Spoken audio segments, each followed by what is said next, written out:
ভয়ানক এক দানবের কবলে পড়ে সম্পূর্ণ শহরবাসী, আর এই দানব পুরো শহরকে একরকম তছনছ করে দেয়। কিন্তু কেনই বা এই দানব এত তাণ্ডব চালাচ্ছে? কোত্থেকে বা এলো এই দানবটি? শুরুতেই আমরা দেখতে পাই কিছু ওয়ার্কার একটি পাহাড়ি গুহার মধ্যে কাজ করছিল। কাজের সাথে তারা ডাইনামাইট বিস্ফোরণ করে, কিন্তু এখানেই তাদের সবচেয়ে বড় ভুল হয়। ডাইনামাইট বিস্ফোরণের পরপরই সেখানে তাদেরকে কোনো একটা শক্তিশালী কিছু তাড়া করতে থাকে, কিন্তু তারা এখন পর্যন্ত জানতো না যে সেই জিনিসটা আসলে কি।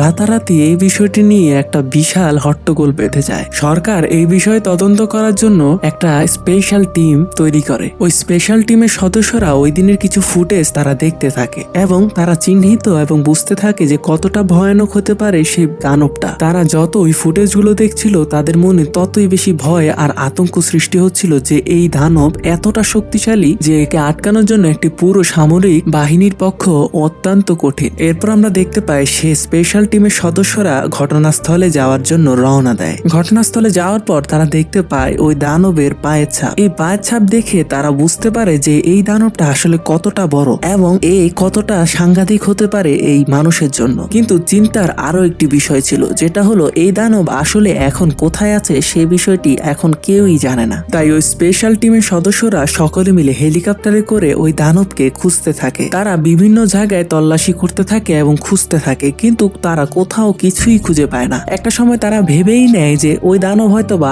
আবারও তার বাসায় ফিরে গেছে আর পুরো শহর চিন্তা মুক্ত হয়ে গেছে। কিন্তু তখনই একটি অদ্ভুত এবং নাটকীয় ঘটনা ঘটে, যেখানে তারা পাহাড়ের উপরে দাঁড়িয়ে কথা বলছিল, ঠিক তার পেছন থেকেই একটা বড় চোখ জল করে ওঠে। আর এই চোখটি ওই দানবেরই, যাকে নিয়ে তারা এতদিন ধরে খোঁজ খবর এবং গবেষণা করে যাচ্ছিল। এখন দেখার বিষয় সরকার কিভাবে এত বড় দানবের হাত থেকে পুরো শহরবাসী এবং দেশবাসীদের বাঁচাবে।